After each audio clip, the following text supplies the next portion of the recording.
turn the page on a politics that abandons the many and answers only to the few.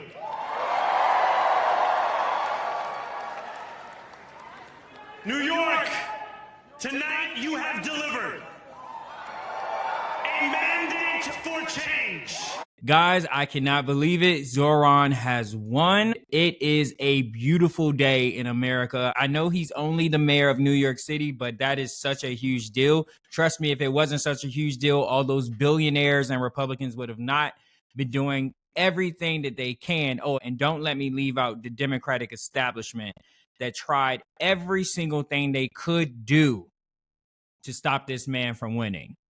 Now, before we get into why we're really here, please don't forget to subscribe to this channel. It really helps the channel grow. I'm trying to get my numbers up, guys, because I was one of those people that was laid off because of Trump's policies. But anywho, now the real reason that you're here, Van Jones, political commentator, professional flip-flopper, you may have known him from when he said things like, he became president of the United States in that moment, period. There are a lot of people who have a lot of reason to be frustrated with him. yes, Donald Trump gave a speech in front of Congress, and Van Jones thought that he became presidential in that moment. And then we also can't forget this horrendous moment that just happened a couple months ago. It still gags me that he even is still on TV or allowed to be on TV when he said this. If you are a young person, you open up your phone and all you see is dead Gaza baby, dead Gaza baby, dead Gaza baby, right. Diddy, dead Gaza baby, dead Gaza baby. That's basically. Yeah, that guy said that. So it should be no shocker to you that after Zohran gave such a phenomenal speech that he would get on CNN and say this. And the younger people who I'm hearing from feel a great deal of relief and pride, and they're fired up, and they feel they've been silenced for too long. So that speech appealed to some, but I think he missed an opportunity. I think the Mamdani that we saw on the campaign trail, who was a lot more calm, who was a lot warmer, who was a lot more embracing, was not present in that speech. And I think that Mamdani is the one you need to hear from tonight. There are a lot of people trying to figure out, can I get on this train with him or not? Is he going to include me? Is he going to be more of a class warrior even in office? I think he missed a chance tonight to open up and bring more people into the tent. I think his tone was sharp. I think he was using the microphone in a way that he was almost yelling. And that's not the Mamdani that we've seen on TikTok and the great interviews and stuff like that. So again, CNN, why do you allow people like Van Jones on this? Like, when we say that this man has literally no standing, has no consistent beliefs, whoever is paying him, that is who he will support and shill for. One day, Donald Trump is the next existential crisis. The next thing you know, he's presidential.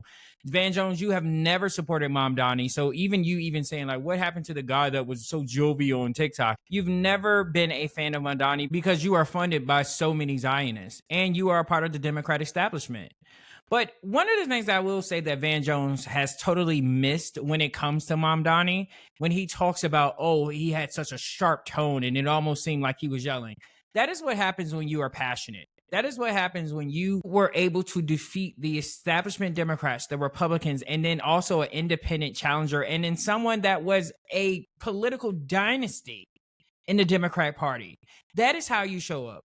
What people like Van Jones is used to, they are used to, you say all that stuff on the campaign trail, and then once you win, you moderate. You get in the game and realize, oh, well, maybe I shouldn't do all this radical stuff, or maybe I shouldn't do all this far left stuff.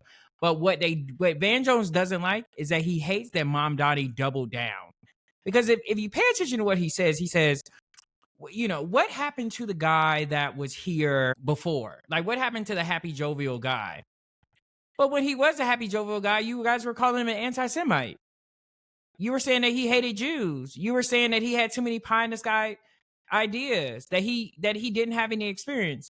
And now that he is doubling down on his agenda to show you, I can win in spite of all the attacks and Islamophobia and xenophobia that you guys are throwing my way, I can still win. You're upset. At the end of the day, his speech was not about division. His speech was about accountability and a vision for a better system. That's what his speech was about. But anywho, let's get into some reactions from Van Jones's commentary.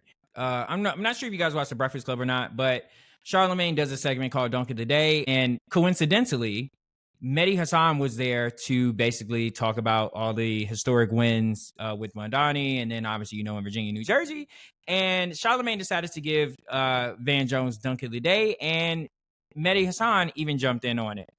Shut the F up, Ever. Okay? Damn. There was no opportunity missed. The man just won.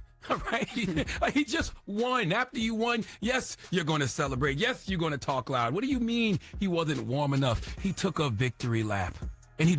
Exactly. I agree with Charlemagne explicitly there, simply because in what world would someone win in the way he's won and he's supposed to come in there and be humble or meek? And let's be very clear, he still was very humble and had a lot of level of humility, because he talked about that it wasn't just about him that won, it was New Yorkers that were going to win because of his policies and the, the goals and dreams that he has for the future. I will say, when they talk about, it seems like he was angry, that just drips Islamophobia, the hate for Muslims, where they say, oh my God, the big scary brown man, he was yelling, oh my God, what is he going to do? Is he going to attack us? That's what that sounds like. That's what that critique sounds like. There's no way that you can hear that speech and think that was divisive. But then Mehdi jumps in. People say this was an angry, far-left, rage-filled victory speech.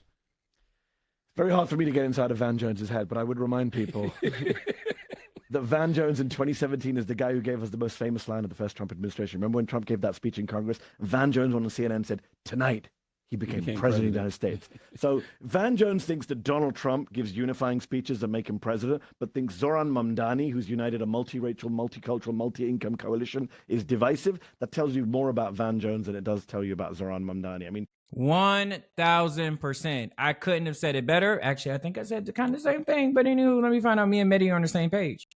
But yes, let's get into some tweets, because Van Jones is actually trying to backpedal now, funny enough, not shocking, but he is trying to backpedal his viewpoint on what he said, because he woke up to a lot of people ready to eat him up.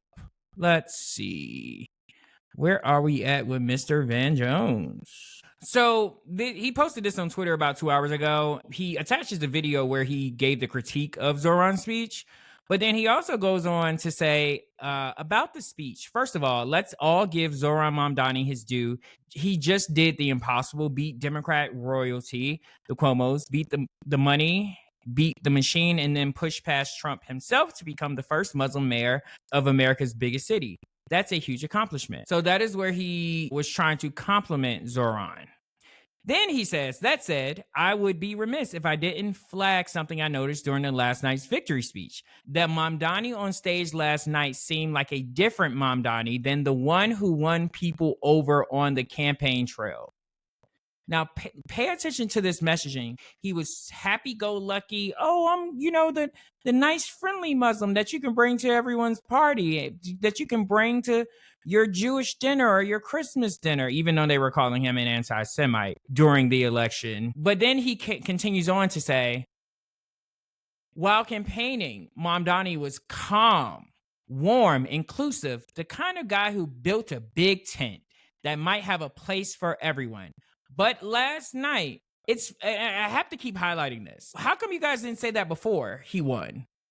You guys kept saying that he was anti-Semite. You kept saying that Jewish people weren't going to feel safe under him, that he was excluding Jewish people. But now you're saying the kind of guy who built a big tent that might have a place for everyone. Hypocrisy. He goes on to say, but last night, his tone was sharper. His voice was louder. His rhetoric was harsher. His famous smile and sense of humor were mostly absent. Do you hear the dog whistles in that? Again, he's basically saying he's pulling a bait and switch. He's really a big bad Muslim. That's essentially what he's saying here, guys. But let's get into some of the reactions from this stupid tweet. I really like this tweet by Neek Reagan. You wouldn't be remiss if you didn't. It was unnecessary. You missed an opportunity to just be quiet, to understand the gravity of that moment, his moment, and still feel compelled to give that opinion. Knowing the impact was certainly something. After reflecting, you're doubling down. Exactly. He still doesn't understand it. He still doesn't understand how stupid he sounds. This man went to sleep, woke up, and then still doubled down. What a joke. And I think this tweet sums it up perfectly. After all this Islamophobia he endured against a $22 million machine supporting his establishment opponent, a little sharpness was warranted, I think. Well, all right, guys. I hope you enjoyed this video. Again, congratulations, New York City, and congratulations to Zohran Mamdani.